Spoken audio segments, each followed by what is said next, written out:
আজ আপনাদের সঙ্গে আমি কোনো ডেইলি ভ্লগ শেয়ার করব না, কোনো মর্নিং রুটিন বা ইভিনিং রুটিন নাথিং, একটা আর্টের ভ্লগ শেয়ার করব।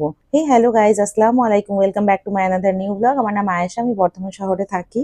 আপনারা যারা রোজ আমার ভিডিও দেখেন তারা হয়তো জানেন যে আমি আসানসোল থেকে বর্ধমান শিফট করেছি, 1 বছরও হয়নি এখনো। তো আমি যখন আসানসোলে থাকতাম এই টেবিলটাতে আমি আমার রুমে থাকতো, বেডরুমে, তো ওখানেই আমি আর্ট করতাম। আর এখানে আসার পর থেকে এই টেবিলটা আমি আমার ছেলের রুমে রেখেছিলাম, যেহেতু এখানে কোনো রাখার স্পেস পাচ্ছিলাম না আমি। তো ভাবলাম যে ছেলের রুমে রাখাতে তো আমার আর্ট করাটা খুব মুশকিলের ব্যাপার হয়ে যাচ্ছে, যে এদিকে ওদিকে ডাইনিং টেবিলে কখনো কখনো সেন্টার টেবিলে বসে করছি, তো আমি জিনিসপত্র বারবার বয়ে বয়ে নিয়ে আসতে হচ্ছে, খুবই অসুবিধা হচ্ছিল।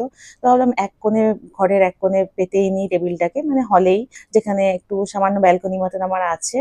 যদিও বা দেখতে ওখানটা খুব অড লাগছে, তবুও একটা টেবিল একটুখানি অ্যাডজাস্ট করাই যেতে পারে। সবসময় সবকিছু সুন্দর লাগতে হবে তার কোনো মানে নেই। তো আর টেবিলে আমি জিনিসপত্রগুলো আমার রাখতে পেরেছি, যেটা যেটা আমার যখন দরকার হবে বার করে নিয়ে কমসে কম আমি আরামসে করতে পারবো কাজটা। তো এখানে একটা ভিনিগারের বোতল আমার ফাঁকা হয়েছিল কিছুদিন আগে, সেটাকে আমি ভালো করে স্টিকারটা তুলে ধুয়ে রেখেছিলাম। দিয়ে এখানে থিম ওয়াইজ আমি এটা একটা সানফ্লাওয়ার রাখলাম, যেহেতু আমার এখানে পুরো হলটার থিমটাই গ্রে, হোয়াইট আর ইয়েলোতে আছে। তো আমি হাইলাইট হিসেবে ইয়েলো কালারটাই নিলাম। ইয়েলো কালারের সানফ্লাওয়ার দিলে খুব সুন্দর লাগবে। এটা আমি প্রথমেই ভেবে নিয়েছিলাম যে আমি আমার সোফার সামনে সেন্টার টেবিলটাতে রাখবো। তো সেই ওয়াইজ আমি একটা সানফ্লাওয়ার এঁকেছি বোতলটাতে, কেমন হয়েছে বলবেন। হ্যাঁ, আর পাতাগুলো খুব ডার্ক কালারের করেছিলাম, তাতে আরেকটু বেশি সুন্দর লাগে।